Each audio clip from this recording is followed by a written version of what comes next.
morning. My name is Jeff Schlick. Let's go into prayer. And as we all just breathe into that space within us, the simplest of prayers, right up on the wall, God is, I am, we are. For prayer is like building a fire. We start with that kindling. God is. Not an invitation to come in. God is already here, right where we are. It is those small sticks that starts that fire of burning within. And all of these words around it. God is love, God is peace, God is joy. And as I know this truth of God, each and every one of these words, I am. I am the essence that is. I am love. I am peace. I am joy. For all that God is the essence of my being. And this fire is now burning into a large flame until we get where I stand in my faith, knowing this truth of God that I so easily say, we are. Knowing all that I am, and I am of that oneness that is God. This truth is also that we are. And this fire burns bright, that never goes out. For it is that promise that right where I am, right where we are, God is. We are the love God is. We are the peace God is. It is taking in that breath and that knowingness that in, as, and through us, God is unfolding this benevolence, this love into the world. For it is in this act, within this illusion, that others get to touch the face of God in, as, and through us. And it is in this anchor in each and every one of us, knowing we do not walk alone, that we take this with us, this understanding, knowing that there is nothing else to do except for allow and recognize and be. And it is in this truth, together we simply say, and so it is.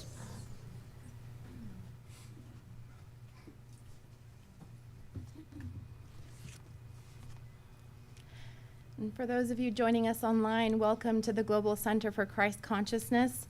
And we decided today to dress up for the festivities of Halloween. So our wonderful attendees have also participated. And we're going to be doing a little costume contest. But first, I would love everyone to join in giving us a warm, loving welcome to our guest musician for today. Let's give it up for Ananda Das.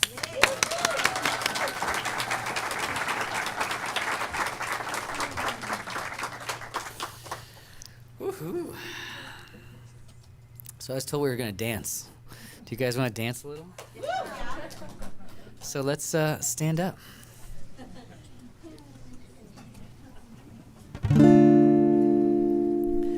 You know, and just find your groove.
look within? Why don't you look within? Oh, sweet soul. Namah Shivaya, Namah Shivaya, Namah Shivaya, Namah Shivaya.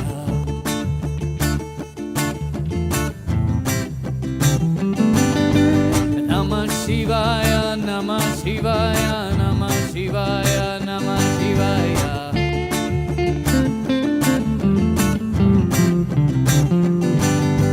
Namah Shivaya, Namah Shivaya, Namah Shivaya, Namah Shivaya.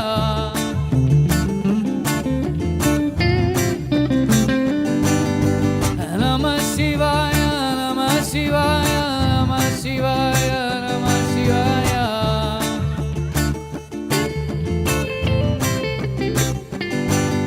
So why don't you look within? Why don't you look within? Why don't you look within? Oh, sweet soul. Why don't you look within? Why don't you look within? Why don't you look within? Oh, sweet soul.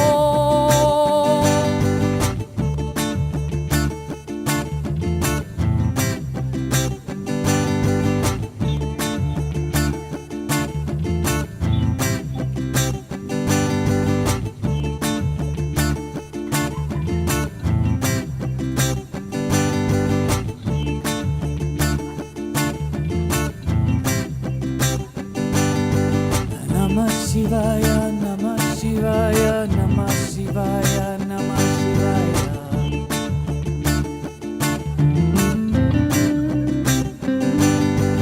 Namah Shivaya, Namah Shivaya, Namah Shivaya, Namah Shivaya.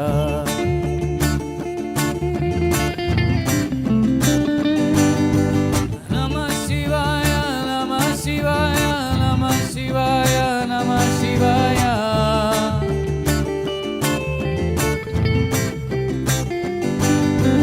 Namah Shivaya, Namah Shivaya, Namah Shivaya, Namah Shivaya.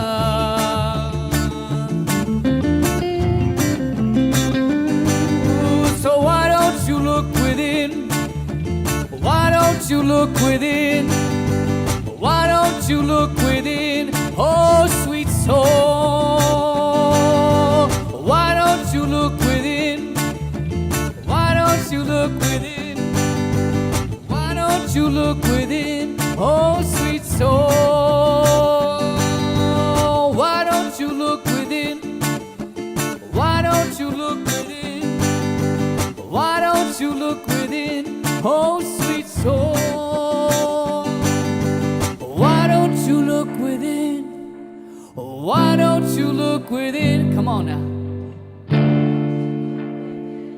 Oh, sweet soul. One more time. Why don't you? Yes. Again. Oh, sweet soul.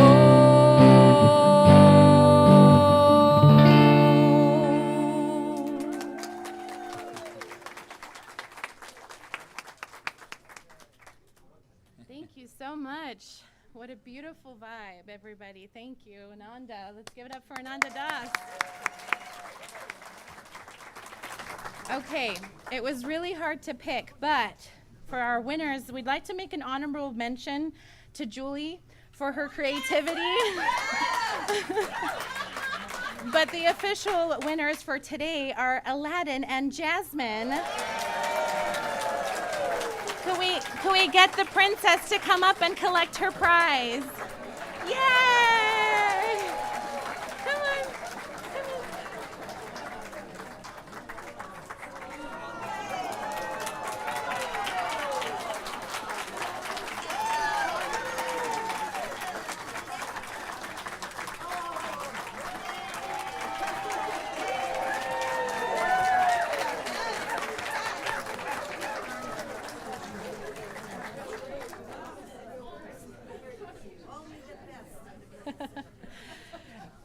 Another quick announcement to mention before we continue our day.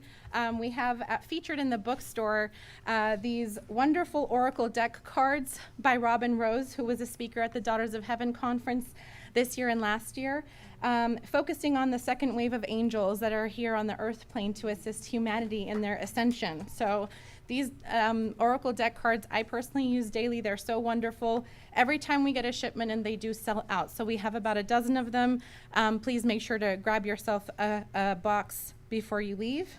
And we also have these incredible new large celestial amethyst points.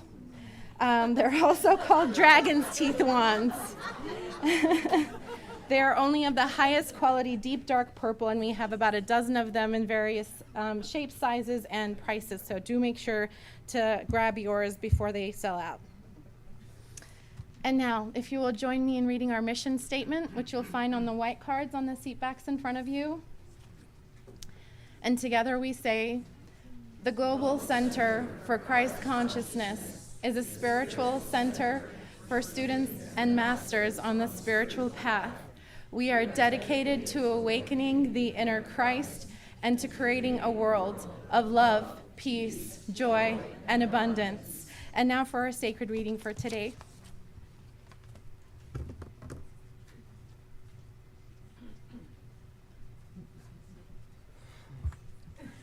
An angelic message from White Eagle. How can we make the world a better place? Resolve with all your mind, heart, and soul that your attitude to all, individually and collectively, shall be kindness. Be kind, and you'll be amazed at the peace you'll find. It seems so simple. Be kind to one another. If someone injures you, change your viewpoint from reaction and blame to learning a valuable lesson or working through your karma. We can shift from taking things personally to have a thankful heart for the lessons learned. Readjust your attitudes towards life. Just be kind. Kind in thought, kind in words, and kind in your actions. And so it is.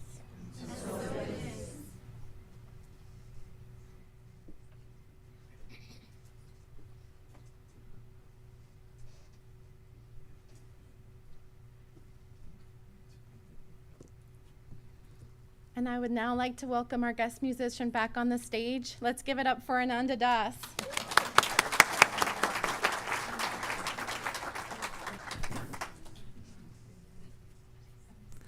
We'll be more chill now.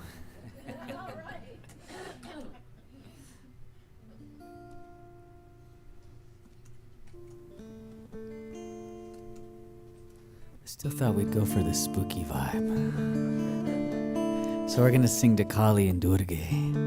Durga, Kali, who slices away the illusion, the ego, and Durga, the goddess who is the valiant one to go into any challenge in our lives and face it, knowing you'll be victorious. Right? So we sing, Kali Durga. Hold on, actually. Sometimes.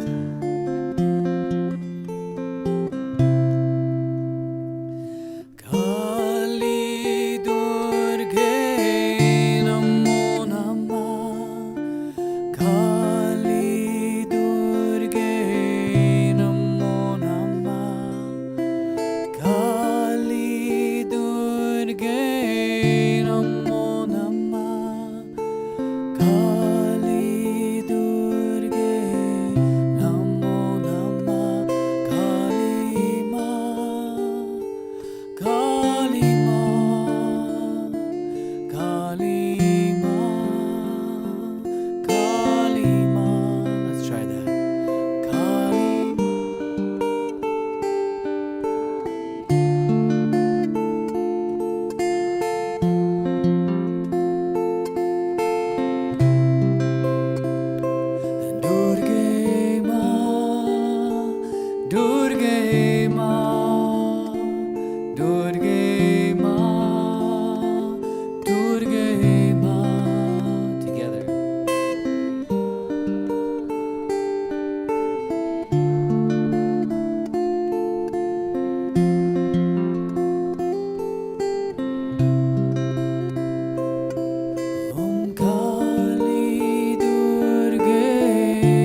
Namo Namah Kali Durge Namo Namah.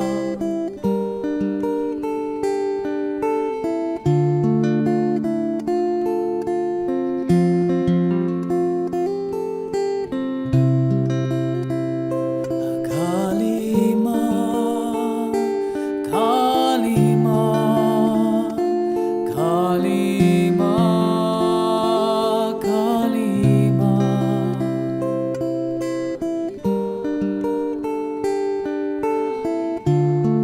To the Divine Mother, fierce compassion. Durge Ma, Durge Ma, Durge Ma, Durge Ma.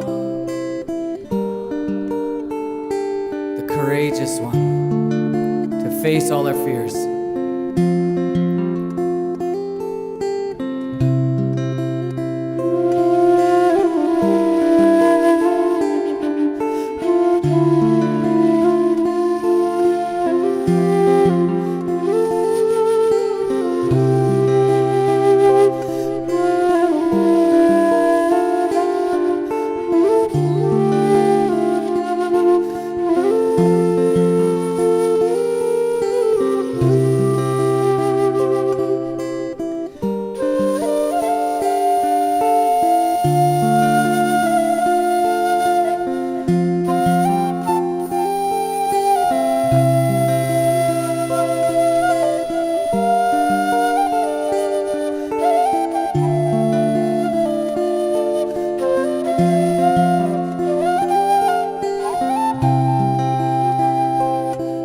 Jai Ma, Jai Ma,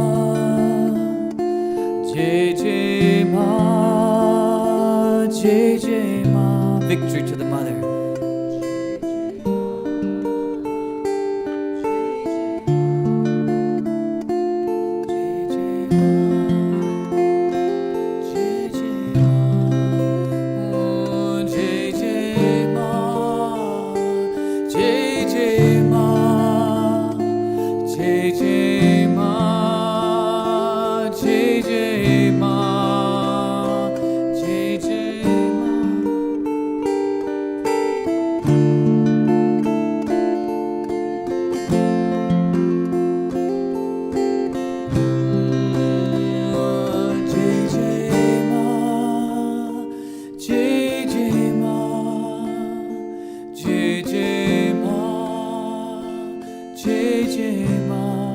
Last time.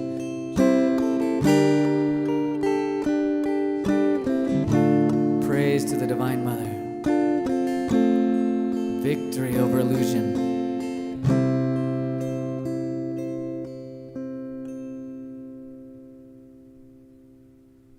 Shema.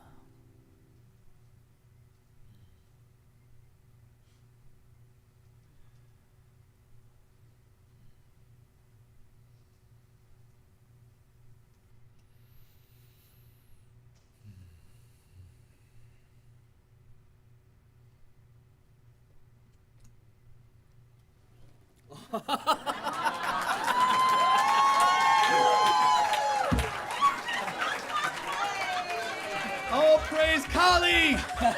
Kali!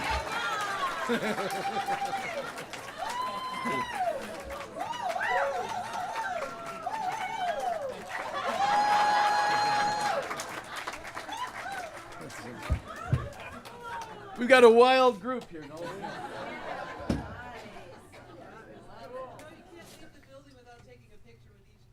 No. My God. This is so hot inside. You should have heard me in there. I'm going, dear God, please finish the dance and the costume thing. I'm like, wait.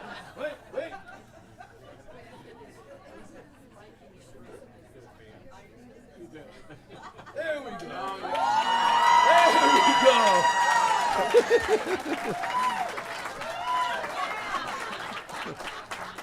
Oh my God.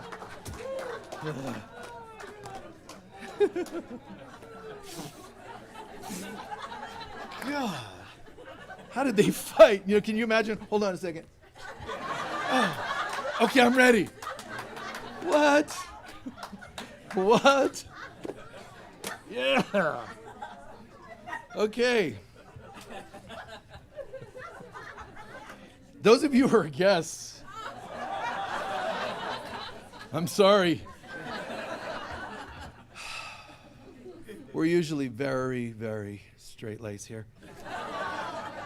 It's the first Sunday I didn't come up here in a suit and tie and... Oh, yeah. So,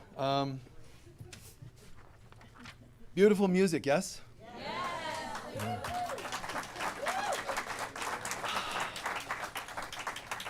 And great on the costumes.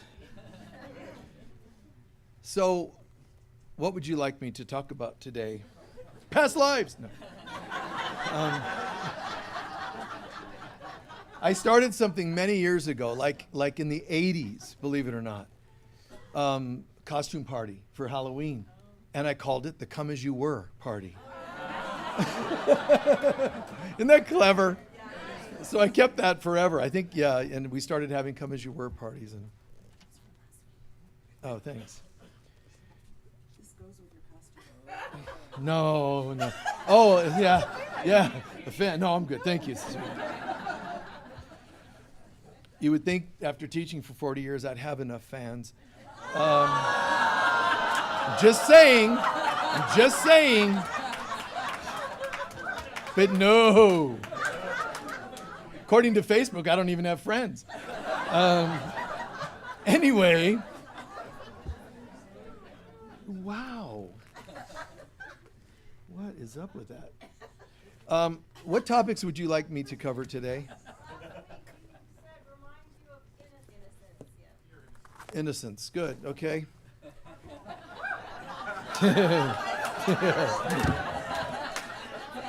Yeah. Anyway.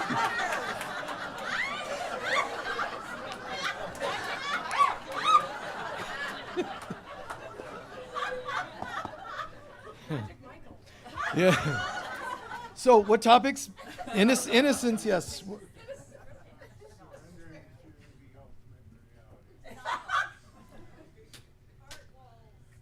Hold on. Heart what? Okay. One over there said something. Choosing how to serve humanity. New pathways. Relationships. One sec. Hold on.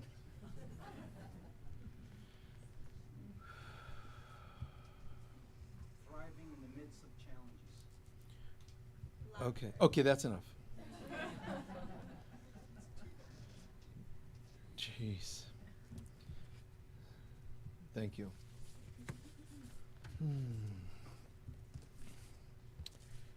Yeah, last week, the topic of innocence came up. And laughter is really good as a part of innocence. And it's really, to me, it's really sad that we came into this world and found every reason conceivable to shut our hearts and to stop laughing and so on. And that's sad, right? It's tragic, really. But if you think about it, it's kind of like expected or predictable that if we think we separated from love, God, that you're going to carry some stuff. You know, shames, guilts, unworthiness. So one of you asked about heart walls. You know, that's what that's all about. It's like there's a part of us that wants to hide from not just God, but if you are God, then you're really hiding from yourself. So people are on earth spending a fortune to take workshops on relationships, you know, the seminars, the 2-day seminars and all that. And it's preposterous because all you're doing is talking about symptoms. How can I fix this symptom, that symptom, you know, blah, blah, blah, you know, Venus and Mars and all these ridiculous concepts that people make millions off of. Why? Well, first of all, they make millions because people are suffering. They need answers. It's just that those aren't the answers. If I don't know why I'm suffering, why I project onto you, even nonviolent communication, all these things are sexy, they're cool, they're fun. Go do what you want to do. But none of them are going to work long term because they don't involve me looking at myself. Why am I projecting? Well, here's a way you can talk and tell your partner, you know, I'm just feeling a bit unloved right now because you burned my toast. And I'm just expressing from my heart the way the workshop told me to. It's like, I'm back to violent communication, man. Because what you're telling me is ridiculous. But no, that's not the way you respond, of course. You know, you gotta go,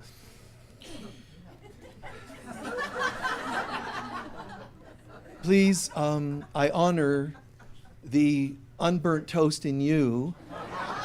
And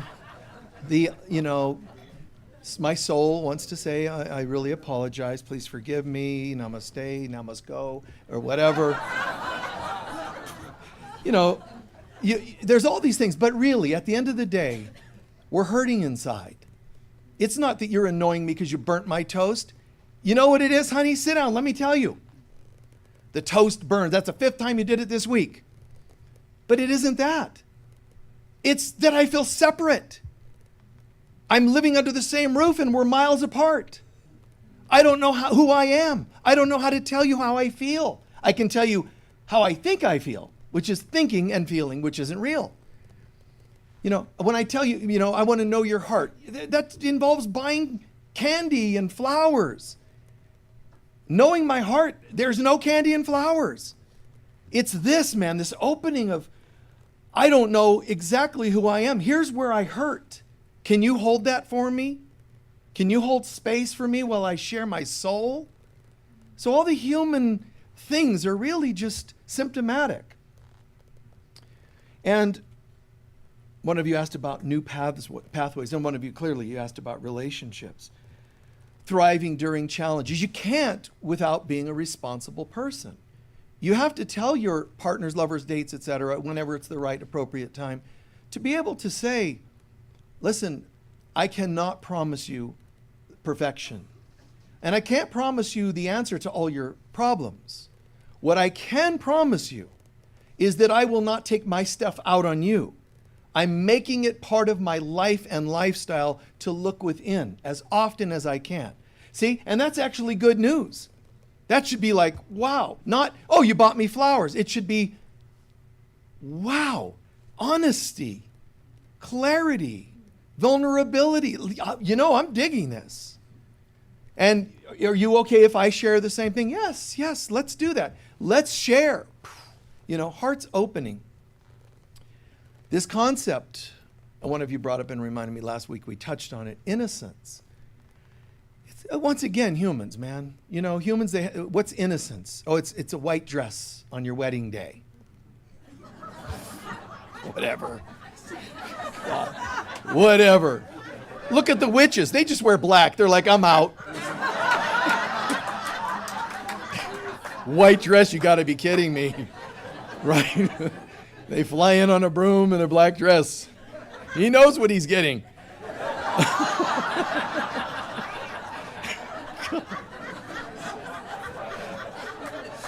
Help me. I mean, but I'm honestly, it isn't virgins. It isn't children. Children are so innocent. They're not. They're not. They just haven't developed all the skill sets yet. They're sitting there when they can't talk, and they're just, they're sitting there going, I am so coming after you as soon as I can talk. I'm going to share my feelings about all of this. You and Dad. Why does the baby need to sleep in the same bed? Because it knows what's going on. It doesn't want this happening. Mom's always complaining, Dad's a terrible lover. I'm going to just cry at night until they put me between them. Anyway, so we can all agree that oneness with God is an incredible goal. It's like the ultimate goal, right? Oneness, not separation, oneness. There we go. Let's go for oneness. How do you get there? I can promise you, no books, no things on the material planet, no diet makes you one with God. Even meditation is only sort of a way of getting your heart quiet so that it opens up like a mirror so the light of God can shine onto it. But you're still on earth. Nothing on earth can restore you to your innocence, which is your divinity, except forgiveness. And some of us are like, oh, I wanted a different word, you know. I've been to 3 forgiveness seminars and I read a couple of forgiveness books. I wanted something new. That's because you're sick. You have problems. There's only one solution. Don't get tired and bored of hearing the word forgiveness. It's the only ticket out. Well, I've already, studied that word and I, took a class on it. No, don't get bored and don't get tired of it. It never ends. The last moment, the last judgment that Christians call the last judgment before, boom, everything ends and you go home. The last judgment is when you have had your last judgment. Judgment day is when you decide to judge that you no longer need to judge. That's all it is. Forgiveness is the answer. It's the only answer. Because judgment makes us lose our innocence. If I find flaw with you, I no longer see you as innocent. So you're already done. But who judged you? Now I'm not in my innocence. So we're both up creek. That's why forgiveness has to come in to restore it all. It's not just kind of I got to forgive that person. It's not that kind of a dense level of and understanding of forgiveness. This is exciting to realize. I decided and choose not to have any layers of stuff on you anymore. I'm not going to bother seeing you flawed. I know that on earth, if I reach out to shake your hand, it's a hand that's shaking my hand. I know we're not completely home yet. But I also know that forgiveness is how I get there. Now, forgiveness doesn't actually take you all the way home. Forgiveness restores us to a perfect state of readiness. And then God reaches down and lifts you up. That's where a lot of traditions get it wrong again. The doing to get home. You cannot do enough to get back to heaven. You can't do. You get that? You have to go from doing to being to remembering. And then you're home. But you can't do to get home. It doesn't work. You can't do enough chant, meditation, pranayama, etc. You can't. It's diet. Nothing of this world. You can't buy enough crystals. You can't do anything to get you home. What you can do is start living like you are home and enjoy the crystals and herbal tea and everything else. Don't do them to get home because then you imply that you're not there. So it gets very, very tricky, this idea of all the things we seemingly can do. This awakens you and your divinity and all these stories. Even when you take something to go on a journey to other dimensions, you're still in other dimensions. You're not home. Home has no dimensionality. Understand this. Leaving home is where we got dementia and started creating dimensions. You still have various levels of dementia. Oh, I've heard that 5th dimensional dementia isn't as bad as 3rd dimensional dementia.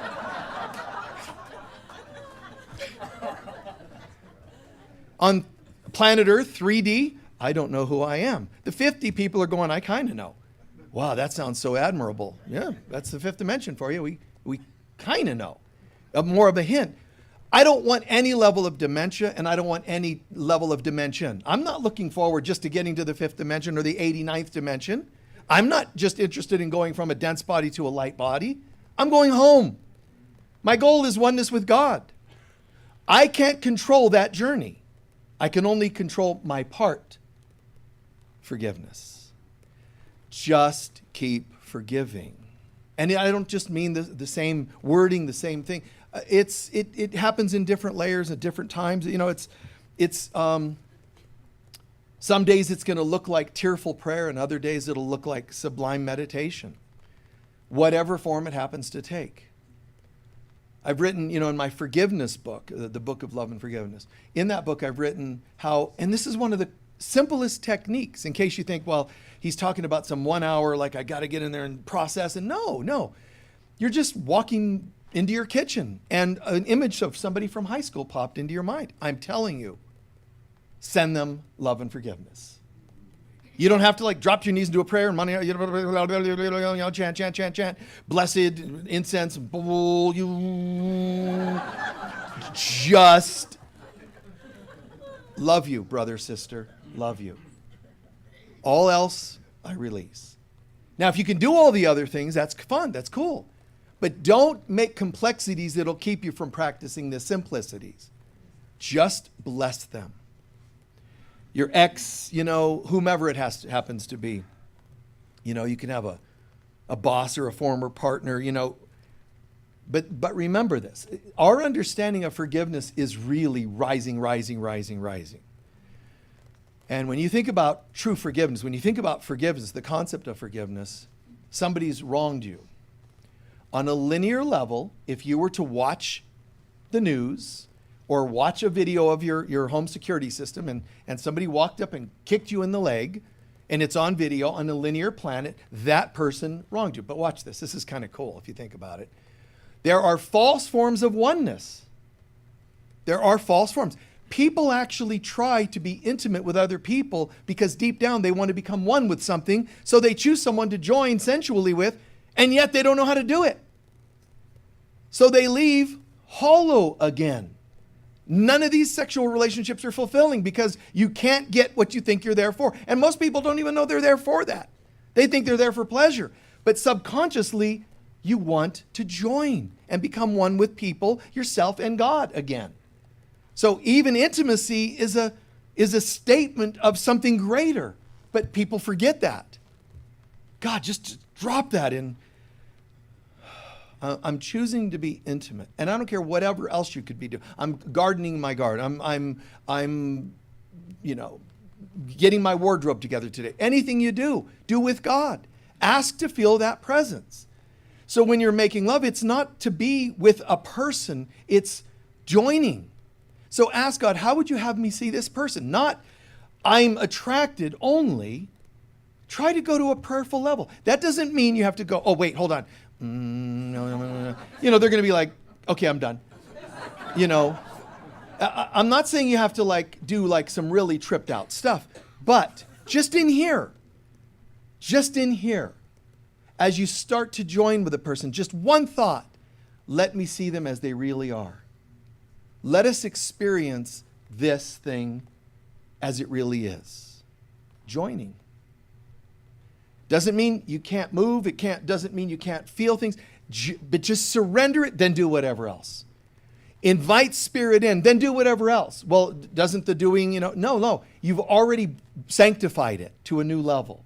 And that's a good start. Just as one example. But when we think people have harmed us, here's an interesting piece to that. Again, there's false forms of innocence. There's false forms of oneness, rather. Like joining with somebody. We're married. Let the two be as one, the minister says upon the altar, and oh, this is cool. None of it's true. They don't know how to make two as one unless they ask God to help them do it. The workshop isn't going to tell you how to do it. And you certainly aren't going to be able to pull it off on your own. How do I become one? You can meditate and imagine it. That starts programming it in your consciousness. There are things you can do. Forgiveness, it's instantaneous. You're already sort of hardwiring, for lack of a better phrase for it, yourself back home. Because if I don't have judgments, I am one. Judgment separates me from you. Non-judgment joins me with you. So there we are. But there's false forms of oneness. Now, when I say false, they're not all bad. They're not all harmful, but some are. The synthetic versions, the LSD versions, the whatever else, that we do to try to become one. It's okay because deep down you're really showing that you want something beautiful, but the things of this world aren't going to get you there. Is it bad to do them? No. The ones that are the healthiest that you can think of, fine. But don't think that they do it for you. You have to show up and experience this. Now, That said, there's false forms of oneness. Guys, there's also false forms of innocence. And like I said, the white dress and the labels, you know. Oh, I'm finding my innocence. Listen, you don't know how to find your innocence. Forgiveness restores you to your innocence. You fabricating innocence, being a virgin, wearing white, doing this, being a child, those are external versions of innocence still. They are. They're not the reality. The only way you and I can get back to innocence is I've given up judging. And now I see you as you really are. We think it's like, you know, there was this person and they used to annoy me. But my teacher, my whatever they are, my spiritual teacher told me, just imagine that that person was once a child and was wounded. And so now you develop compassion to forgive them. Now what you're doing is you're giving me a technique to try to see an innocent side of them. That's still not innocence because I have not released you in forgiveness. So even techniques of just imagining that the wounded child in them, that doesn't help. Picturing more woundedness in the person, I want to know who you really are. This is not a physical thing. Your innocence comes from less wrinkles on your face. Your innocence comes from a smile, a sparkle in your eye. Makeup, cosmetic, dressing a certain way. Do any of those, but they don't make you innocent. They don't bring you back to your innocence. So there are false forms even of innocence, which is really a trip. But if you think about it, we've all dabbled in those kinds of things, trying to find that. So here's where it goes. The worst, like the most extreme case of false innocence. And we do this all the time. Now watch. Let's say one of you harmed me, one of you, kicked me in the leg. I got video of it. So on an external level, you did harm to me, correct? Which is known as a victimizer and a victim. Good. Okay. Now watch, because I want to find my innocence again. Do you know what the human race does to help you find innocence? It does things to where people harm you. They're now the victimizers and you're the victim. You're not just a victim, you're a innocent victim. So the ego has fabricated you being abused and being a victim so that you're innocent. Once you can prove that you did nothing to cause this, you're innocent. You can go to court and be found innocent. Oh, that's cool. This is great. They confirmed it. I'm innocent. So the world has its ways, but do you understand how demented that is to only identify with innocence based on the world's version? Meaning someone harms you. That means you now have to start programming. I want people to hurt me without cause so that I can prove that I'm what? Innocent. There you go. Isn't that bizarre? Om Mani Padme, good morning, Father, Mother, God. Please let me have 3 traumas today so that I can feel like I'm innocent. That's demented. But everybody's subconsciously doing it. You do not have to find or experience false levels of forgiveness. Well, that's all I know how to do. I mean, what am I going to... No, I really am innocent and just think it, feel it, pray it. It wouldn't hurt, but it still doesn't do it. Forgiveness.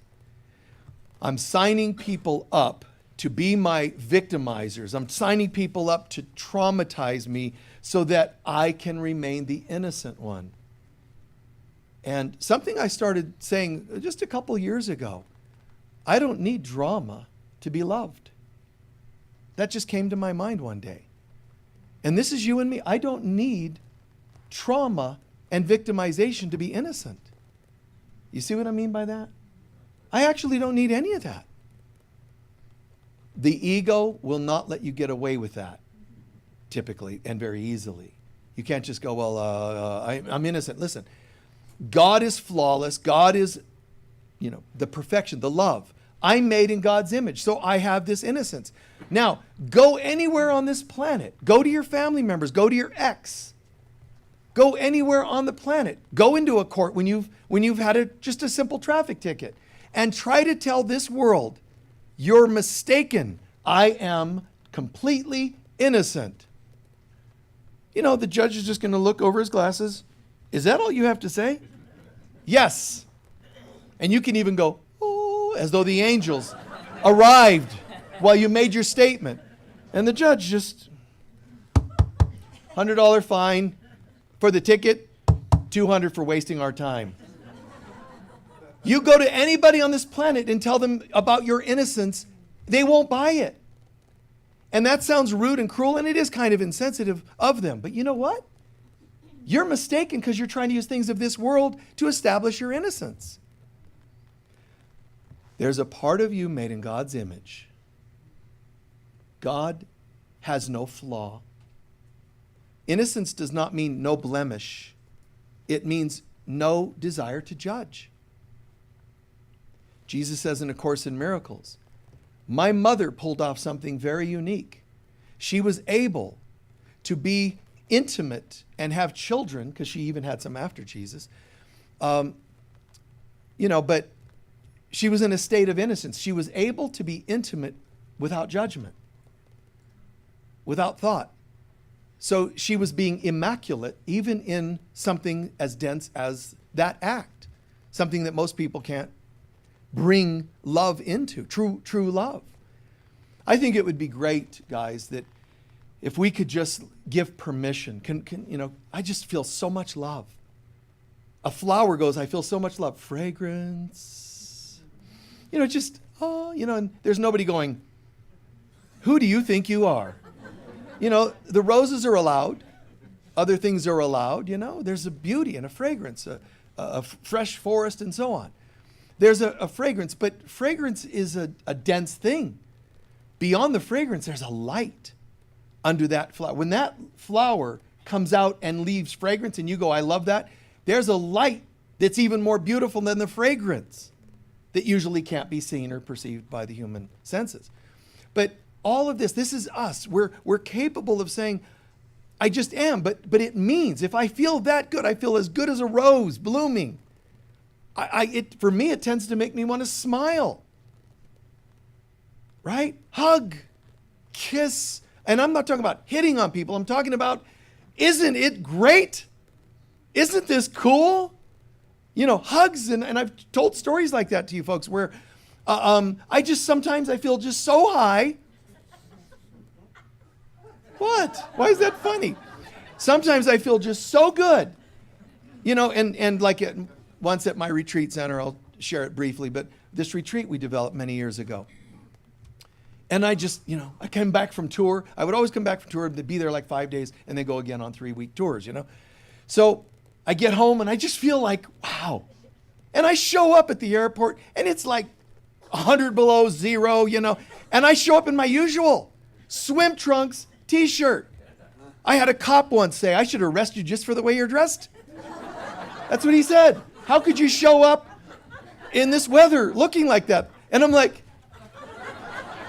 isn't life great? And I'm like that. So one time we get back from tour and the contractors were building a retreat for people to come to do workshops. And they finished this part and I'm like, oh man, I go out there and there's these guys.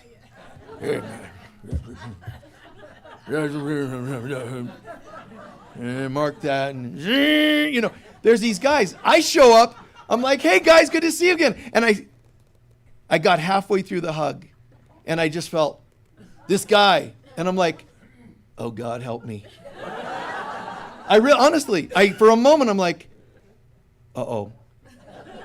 I'm holding this guy, and I felt him tense and I realized, so I'm like, yeah, man. God, I just turned it into like more of a, yeah. Want a beer? I don't have any. I'll have to go to the store and get it. But, it's a drag that the world doesn't just permit, but even encourage joy. So we feel good, and people don't allow that all the time. They judge it, they shame it, and then we say they're I was as a child I was very innocent, then I got it shut down. Listen, Your parents can't shut down your innocence. Your partners can't shut it down. They can sure try, and they can sure look like they're doing it. We had to decide that it was damaged. You understand? Jesus is getting beat up, and he chose not to lose his joy. He's on his way to the cross, to Golgotha, and he's carrying the cross piece. And this is true, and it's in some of the lost books of the Bible, but he's carrying the cross piece, and he falls. One of the times he falls, and you've probably heard stories like this, but there's women on the side of the road that are crying for him because it's a pretty morbid scene. He doesn't say, would one of you mind carrying this for me? Or, he doesn't, these damned Romans. No, you know what he said? Don't believe what you see. It's okay. Now picture this dude. Picture him going through the motions, because he's got to go through the motions, feeling exhausted, he's beat up, he's falling. But inside, he's going, but you can't touch this. Do, do, do, do, do, do, do. This just came to me. Whoa, whoa, whoa. Can't touch this. Do, do, do, do. So, I hope Jesus got royalties for that, but... Anyway, God, it's the costume, man. So, can you imagine the grace in this person? No matter what you do, I will not choose to judge you for it. And when he's doing that, it's because he's holding his state of grace. But grace is also synonymous with a state of innocence. But how's he innocent? They're beating him up. And how's this? But no, don't tell me about the world. Tell me about my state of mind. I am in a state of innocence. How do we know that? Because I'm not judging you, because I see your innocence.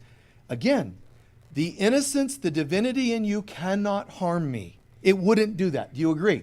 Think about anybody in your life that's been the most disgusting, rude. Listen, it is not their divinity. Can we agree on that?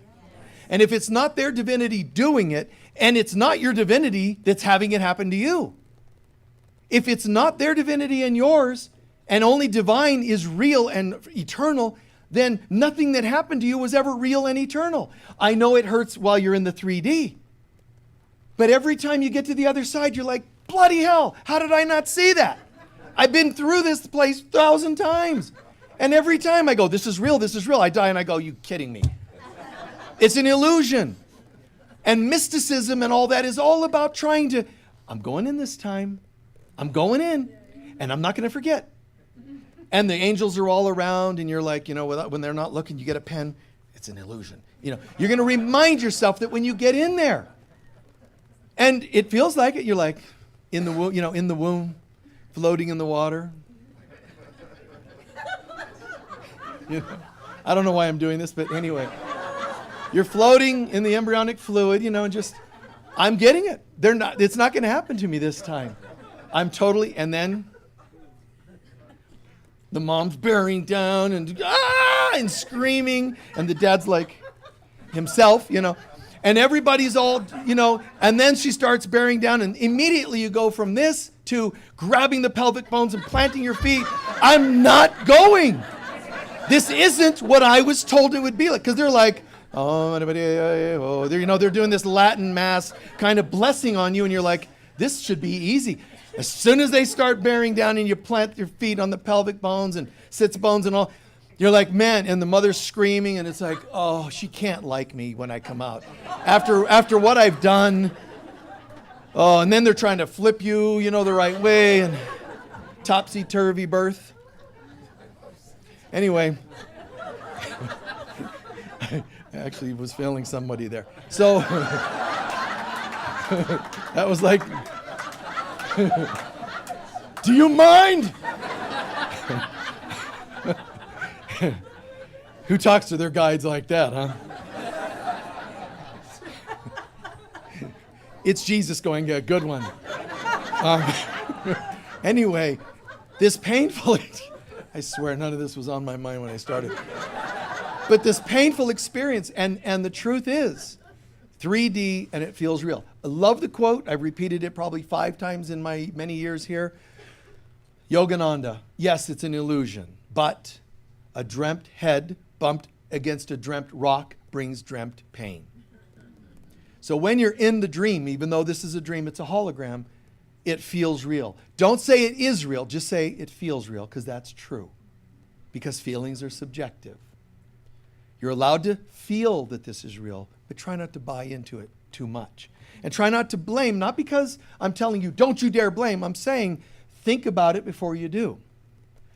Is it the divine in them doing this? Obviously not. Is it the divine in me that's having it happen? Obviously not. Then what are we doing? This is a dance of our egos. The ego in them is trying to hurt my person, my personality, my human self. But this isn't who I am. So Jesus is having these beatings and he refuses to believe it. And as you know, he gets to that point. Again, in the Lost Books, there's a beautiful scene where the apostles are looking. Well, there's only John that had the courage to show up there, but he and Magdalene and Mother Mary. So they're at the base of the cross and they're looking. And what a horrid, anybody being crucified. Horrid. But to know Jesus was here and lived in a state of innocence, not he didn't laugh, and innocence, stoic. No. We're talking about a no judgment innocence. And he didn't retaliate. He returned love for hurt and so on. He lived all this love stuff. And yet this guy is on the cross. He's bleeding everywhere, and they're crucifying him. It's painful. It's a terrible form of death. The Romans didn't execute you in a crucifixion. They didn't just kill you. That would have been okay. They figured out a way to make you suffer the most, which is morbid in itself. They figured out a form of death that causes the longest and most painful suffering. When you're on the cross, your arms are being pulled out of their sockets and your rib contracted so you can't breathe. So you'll stand while you can. What are you standing on? A nail in your foot. That's gotta hurt. But eventually you get so fatigued your legs won't hold you up. So you slowly lose the legs and you slowly suffocate yourself by kneeling. That's why it says, and when they came to him, they break your legs to finish you off. And then they puncture the heart and pericardium to make sure you're for sure dead. So they've come to him and they said he already knelt down. See, because he was like, let me take care of it for you. Isn't that amazing? I don't want you to carry the guilt of having crushed my legs. Kneel and just go. I mean, it's incredible if you think about it. But you and I have to get better at that ourselves. We've got to get better at, I don't like what happened, and it doesn't feel good. You're allowed to say that. But you can also go further and say, but I'm very grateful that this isn't the real us. You, my ex, dad, mom, we dance the dance of pain. The pain body, karma, reincarnation, all this stuff. But it's not the real us. And then you're allowed to say and should say, Father, Mother, God, let me experience, if I'm allowed to experience this, am I also allowed to experience higher? Well, then why not ask for it? So our innocence, it's, the idea is this world is filled with crucifixions. Your lower chakras are basically a set of crucifixions. Your body, emotions, and intellect are all to be crucified constantly. And everybody that gets crucified, typically they die. What you're asked to do is, can you rise to another chakra here? Instead of just the human self being crucified all the time. So crucifixion is of the lower chakras. Resurrection means I have chosen to forgive you. And then I can ascend to the next three chakras. But you don't just ascend because you heard the word. Oh, a friend of mine said they're ascending. Yeah, they got a certificate. They went to a Ascend Now workshop. And it's guaranteed. They even put a wax seal on it. Come on, No, that's not going to happen. You don't ascend without forgiveness. Forgiveness means you are ascending. You see, the word ascend means ascend to higher consciousness. The higher consciousness isn't coming from just like I read something and it's kind of insightful. That helps your mind learn. The heart is not interested in information like that. The heart wants to know, are you forgiving? Talk it down here, experience it here. So crucifixion's the lower human self, constantly crucified. We don't have to always be crucified, but it's going to happen in this world. It's a world of crucifixion. That's why the astrological symbol for Earth is an X, a circle and an X. Okay? Because this place is going to kill you. You're going to die to leave here. You know, it's like warning, poison. When beings are on the other side, they're like, you know, oh, look, you know, Saturn and other dimensions and Sirius, star system, Arcturus. Oh, look, that's an interesting one. Earth, don't come here. Poison. I'm curious. Why are they warning us? And then you find other dysfunctional, curious people to go, let's go check it out. Because if they're warning us, there's probably, you know, cool stuff. They just want to keep it to themselves. You know, and then you're showing up and it's like, oh, just God, you know. Crucifixions, forgiveness here. And then you ascend. So a Buddhist could talk about compassion of the heart, but it isn't compassion for human suffering. I'm not trying to sound irreverent, but to the Buddhist, compassion for your suffering is beautiful, isn't it? Beautiful. But I'm still noticing your suffering. What about the Christian's fundamental, you know, blood of Christ, you got to understand, believe in the blood of Jesus. Oh, that sounds inspiring. I want a bleeding Savior. I know that sounds irreverent, but he's good with it, right? Okay. It's all right, it's all right. All right? You don't need a bleeding Savior. Listen, you don't need a crucified Jesus. You need a resurrected Christ. That's a good thing. And then he says, I'm going to show you how to ascend in your humanness. Then I'm going to show you how to ascend in your soul. And then you ascend and you become one with God again. But not by your effort. You can only get yourself this far. God's hand reaches down and takes you the rest of the way.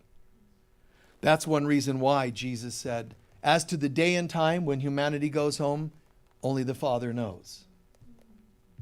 And there's reasons. He doesn't mean he has a secret. That's not what it means. But it means that there's a moment where each of us, God reaches down and lifts us the final step of the way into oneness. It's not, you can't take it by storm. You can't take it because you achieved a certificate in a workshop, Oneness 101 or level 3 or whatever. It's really, when I have nothing left to judge, I become one with the things I judged and pushed away. That's the simple math of it. Judging something means you push it away. I need to have some judgments. Otherwise, people would get too close. You see the game there in the mind? There's got to be some flaw with you. People do this to me. They do it to you. But they do it to us. Somebody can show up and go, you know, this is great. I love this talk. Come back 2 or 3 times. And you start to go, I feel something. My heart's opening, my mind. All these great testimonials that people send in. But it's interesting because there's also going to be, I need to find a fault here. I have to find a flaw with this guy. And some people, they go on the internet, Michael Mirdad, conspiracies or whatever, .com, you know. I found out, I don't know, whatever I could have ever done. But you're going to look for something. Why are you doing that? Why are you whispering to people? Hey, do you know Michael, you know, one time he parted his hair differently. I think he's not as sweet as I thought he was. Always conjuring up. Why? Now as a human, it hurts us when people do that, right?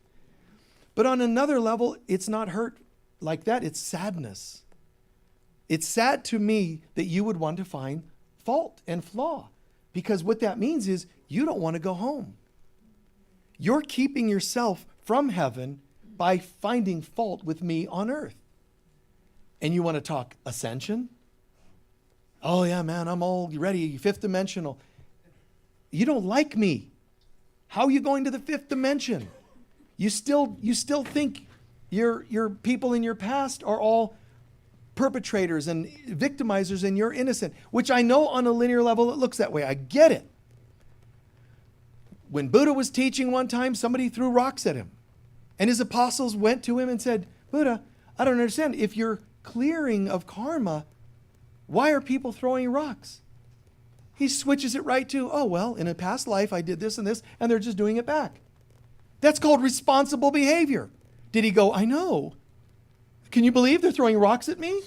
I'm Buddha, and I feel really loving and compassionate. I told them, all about illusion and how they could get home, and they're throwing rocks at me. If he would have done that, he would have identified with his frail, wounded human self. And then he falls again. And that's the test you and I have to endure all the time. The real definition of innocence has nothing to do with a lack of flaws or having blemishes or making mistakes or tripping, having cuts, scars, aging. Has nothing to do with anything of the body or the material world. My innocence was determined the day I was created in the image of God. Now, I don't have to call it innocence because in God, innocence implies there's an opposite. The word innocence doesn't apply in heaven. When we say I'm in a state with God, oneness with God, it's a state of perfection, love, just purity. It's when I come to the earth and think I'm flawed that I start thinking of the opposite, the word innocence. So in the Garden of Eden, there's the tree of knowledge. But really, it's the tree of judgment and the tree of forgiveness. You see? And the tree of forgiveness restores me, oh my God, my innocence. And I close with this, that when you do this, it's not a fancy thing that you should be trying to do. Discovering our innocence is really remembering who we really are. How can you remember who you are if you find flaw with me? Well, because I'm a good person and you're flawed. No. I know it might seem that way. It might seem that I do this and it's annoying, and I understand. I'm trying to see you beyond what my senses tell me. You see? I still deal with the 3D world, I being us. I know I still have to deal with the 3D world. It's okay to still have a meal. It's okay to say ow when you hurt yourself. All that's fine. But do you choose to keep identifying with that? The pain body, the ow, what you did to me. You caused me to. You see, it just goes and spirals downward. I am determined to know who I really am. And again, this world, guilt, shame, judgment, forgiveness takes me back to a state of innocence. And in my innocence, I'm made miracle ready. I'm made prepared for God's hand to reach down and take my soul back to heaven, back to spirit. I don't mean death. I'm talking about awakening, fully awakening. You can't hold on to this stuff and be awake at the same time. Those are mutually exclusive concepts. Please take a few centering breaths.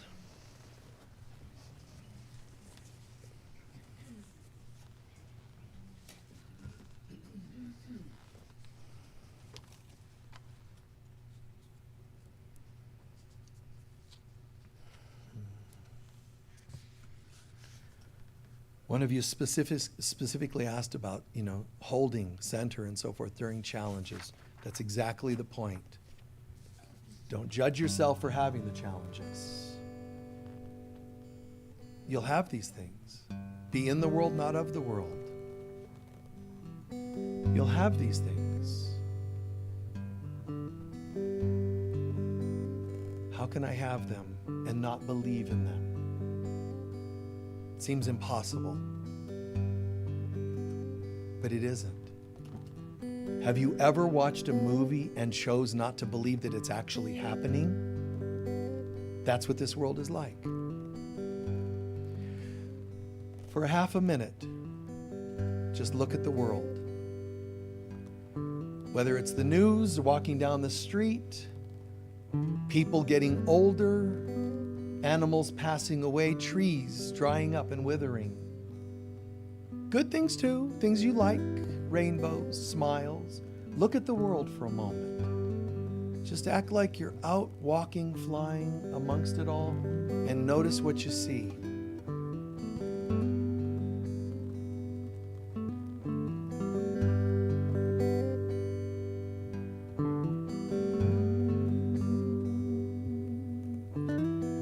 Notice what you see.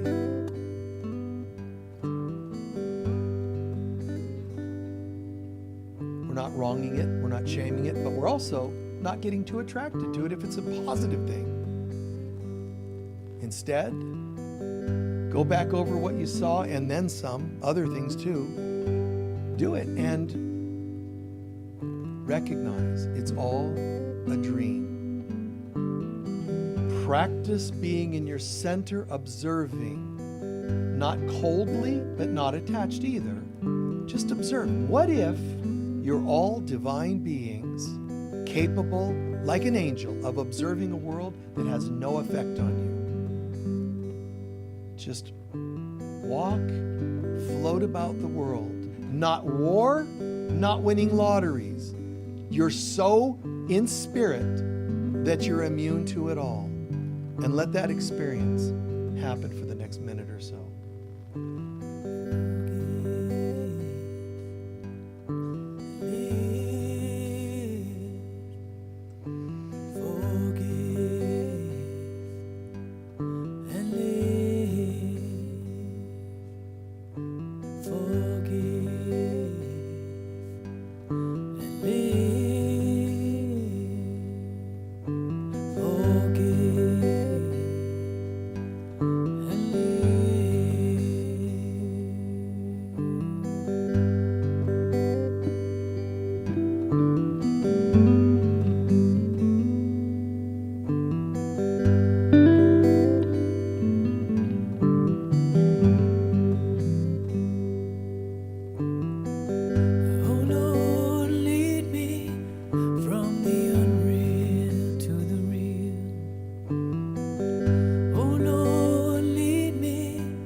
Watching from your center. Now watch. If any of the things of this world, a person, an event, tragedy, whatever, pulls you out of your center, makes you think fear, think harshly about someone, get upset, watch this carefully, that's when you forgive, which takes you where? Back to your center. When something's pulled you off center, you got caught up in the world for a moment. Your job, oops. Forgive them, they know not what they do. I forgive myself, and I go back to my center. And in my center, I find my innocence. Notice that, look at that. That when you go out, you come back. And then when you come back, please notice, you carry nothing of it. You're right back to your light. That's getting us back to our innocence, where I choose not to judge you anymore. And I choose not to judge myself. We are capable of living this meditation every day. Pulled off, forgive, come back, and I'm back into my innocence. If you start thinking, but I lost my innocence for a moment and I went and judged, you're not in your innocence again. It's not false denial to say I'm going to come back. It's not denying responsibility. It's when I was crazy, when I went out there and got caught. Yes, I acted crazy, but that's not my world, God's world, the real world. What I'm feeling now is the real world. It is not a form of denial or irresponsibility. This is your right to keep coming back to your center.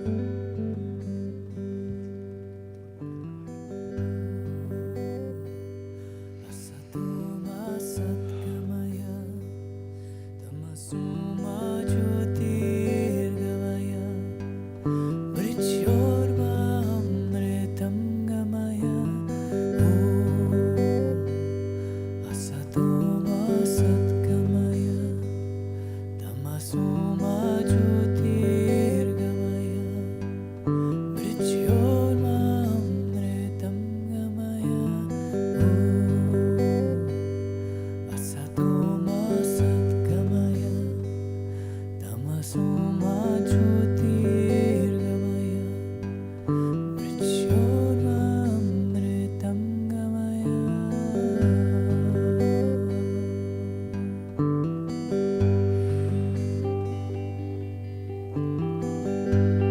Slowly start stretching, centering your breath, gratitude.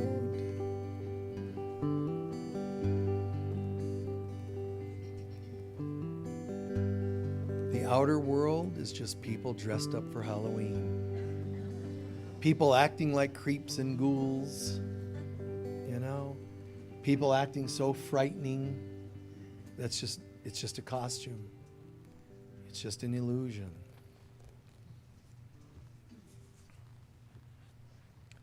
Thank you so much. How's everyone feeling? Good, thank you. Stretch out a little bit.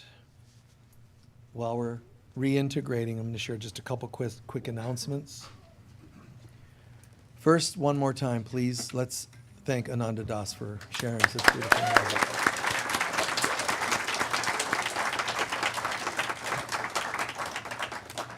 There's a healing circle after the service. We'll do our closing prayer in just a moment. There's a healing circle. You can put your name in the bowl, so to speak, and ask for a prayer if there's something really pressing on your mind. But you can also sit and just add intention and love into the prayers. You're welcome to do that. It's primarily our chaplains doing that. Remember, there's crystal bed out here. There's a crystal bed in the yurt, the healing room. So you can go and lay down the light therapy that comes through the crystals aligned with each chakra. It's pretty phenomenal. Check that out. There's brochures about our labyrinth, or labyrinths in general, crystal bed. There's brochures in the foyer. You can go online if you want. I'll contact our office and ask for something like that if you want it sent to you so you know more about it. This week, there's a book of mine, 7 Initiations on the Spiritual Path. I think this was the first book I wrote. But this one is here. We have some extras that came in. So if anybody gets one of these, you can also take one free as a gift if you want to share one with someone else. It's really good stuff in there. But if you want, you just buy one and they'll give you one for free as a gift. And on social media, bless you and thank you for watching us, whether it's Facebook Live or on YouTube after the fact. And remember, there's hundreds of videos available, presentations available free on YouTube if you want to check that out. You know, we get people once in a while saying, Michael, could you do mentoring? Mentoring's thousands of dollars. So sure, I could do a mentoring program with you. You know what? Everything I would tell you is free on my YouTube channel. You don't have to pay me thousands, and I wouldn't accept it. I won't do that mentoring thing for people because it's a lot of money and people don't need to be doing that. What I teach is in my books. It's online. Yes, I do other things and spontaneously channel with whatever's coming up. But guys, there's a lot of material available. Go and watch it. You want to learn about relationships? There's a playlist on that. You want to learn about healing and trauma? There's a playlist. Christ consciousness? There's a playlist. So please delve in and have your home study, we'll call it, experience in Christ consciousness. We do now have a QR code on our envelopes that are, in the seat backs in front of you. If you want to make donations, that's another way you can do it, is we have a QR code there, okay? And remember that especially if you live here, it can happen, but also if you're visiting, we have a healing room just 1 block away where a lot of our practitioners and healers, body work, energy work, chakra work, Reiki, massage, all kinds of different practices. There's a brochure in the foyer for that too. You can call them and sign up for sessions, as many as you like.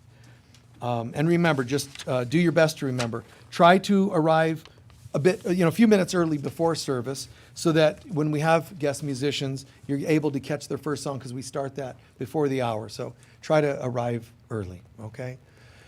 All right, we're going to take up our collection. Please be as generous as you can possibly be. We appreciate that.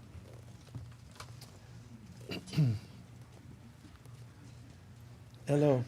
Oh, how nice. Wait, is it a Halloween trick or is it a treat? So sweet. Bless you. Oh, I won it. You know who I am?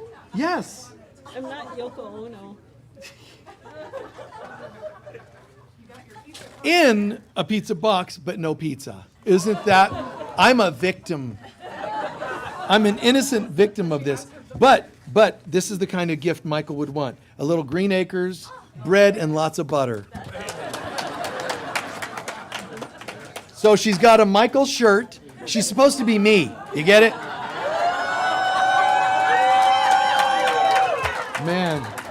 Man, you're hot.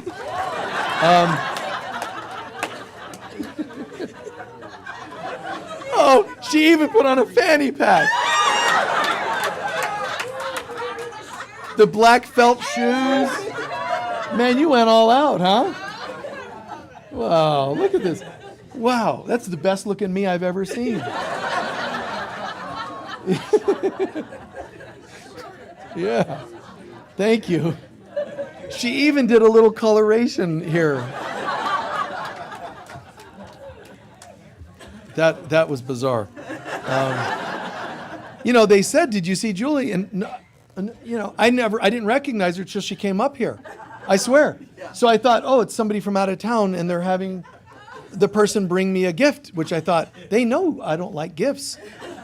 They know, so why would they be bringing somebody? And then when she stood up here and looked at me, I went, oh, that's Julie. But I still didn't. And then she goes, do you recognize me? Of course I did, which I didn't. Until 1 second before she asked, I'm like, oh, it's Julie. Then I'm looking going, wait a minute. I'm starting to get downloads from the Lord. I swear, I'm so dense sometimes. I'm like, oh! And it starts coming together as I'm looking at her. That's a trip. Thank you. Wow. I never looked so good, man. You beautiful girl. Thank you. So, your generosity is appreciated. Let's do our prosperity prayer. It's on your bulletins and it's also on the papers in front of you. Heartfelt, together please. Divine love flowing through me blesses and multiplies all that I am, all that I have, all that I give, and all that I receive. And so it is. Thank you. So we will do our closing prayer, but first, can anybody share what they heard or learned today that made the most sense or that could be the most helpful to you? Yes? Well, whenever you speak about forgiveness of others, I'm immediately reminded of forgiveness of self. Yes. That forgiveness involves self, not just others. Yes. Anyone else? What did you learn or hear today? And what can you apply? And it's about forgiveness and whatever else you heard. Yes. Meditation. Just when you take all the layers away, all that's left is love. And when you're in that place, how can you not smile? How can you Right. not be in that innocent joy? Right. I mean, right? See, when you're weighed down with stuff of life, it's harder to smile. It's harder to feel alive, like innocence, aliveness, right? The world, heavy, heavy, heavy stuff, but don't take it on. And it's tricky because the world will shame you for acting so innocent. I mean, I've had my hand slapped for that, like, why are you smiling? As a kid, what are you smiling about? And I was trained. If I went home from school and looked happy, they'd go after it. So I started learning to not be happy. You see what I'm saying? It's this programming. But it's still deeply in me, a soul choice. And one day I get to go, oh, no, that's no longer my choice. That's what we have to do. Say goodbye to the crazy programs we took on. There's nothing wrong with you in your innocence. The next time you're intimate, whether it's with yourself or someone else, try to be in that state of, I want this to feel, like new, something new, like love like it never felt before. Bring fresh newness to it, innocence. And when you cook and when you make cookies, stop thinking about the damn calories.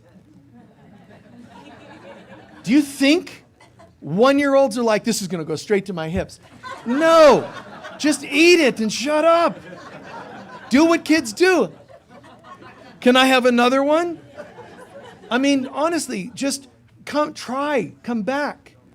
Hugs, and I know one in every so many hugs, somebody will have a weird thought, and then you'll be tempted to shame all hugs. No, just that one. Don't do it.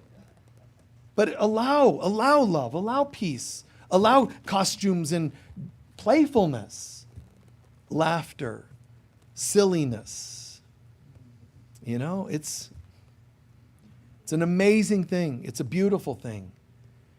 If you die and didn't write a book, and you didn't have children, and so on, nobody on the other side cares. But if you can report back on the other side, and that you smiled, and that you were alive, that means you deserve to stay on the other side. You lose your need for incarnation and lessons, because you let all that go. Did you make anyone smile? Did you tickle their ribs? Did you have fun? Did you have playfulness? No, I was just so busy counting calories. Really? Well, we've got just the lifetime for you to go back as. You know? I mean, just, okay, if that's what's on your mind, then that's what you go back and experience. But you don't need it. The fun and the love. And somebody's going to slap your hand now and again, because that's this world rejecting love. But you know what? Do your best. Take a breath. Sometimes take one step back to breathe and recalibrate, but don't take 5 back. One step back, recalibrate, and then move forward again. And you can't say that there's not a single person that would support you. There's got to be someone.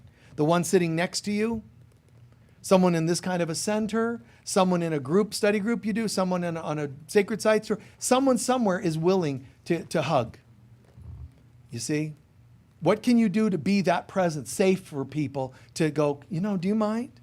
And I've done that on flights when people are struggling and in pain, and I can just see it. And, do you need anything? I've had people lay down and fall asleep, leaning on me, and I don't even know them. There need be no, and they'll say, who are you? My name is Michael. That's all. I don't go, and here's my business card. Light worker. No, I just go, my name is Michael. What do you do? I don't know. I don't advertise it. The presence, just be it, and you wouldn't need to advertise it. I'm not saying you're wrong for advertising your business. I'm saying the presence. It's really beautiful. And there's been the odd thing now and again when you're there for people. It can be tempting for people to misconstrue or think, of course, those things happen. Just take one step back, breathe, recalibrate, and then come forward again. Be the innocent presence for other people's innocence to come out and find you. Then we dance, man. Dance together. Thank you for listening. Please stand for our closing prayer. Thank you to those of you who chose to dress up. The chaplains, great job. And the non-chaplains. Yeah. You saw our note in our newsletter, so we appreciate you being playful. And those of you who didn't get that memo or didn't choose to dress up, the fact that you clapped and laughed and enjoyed, we still appreciate that support of this kind of silliness. All right?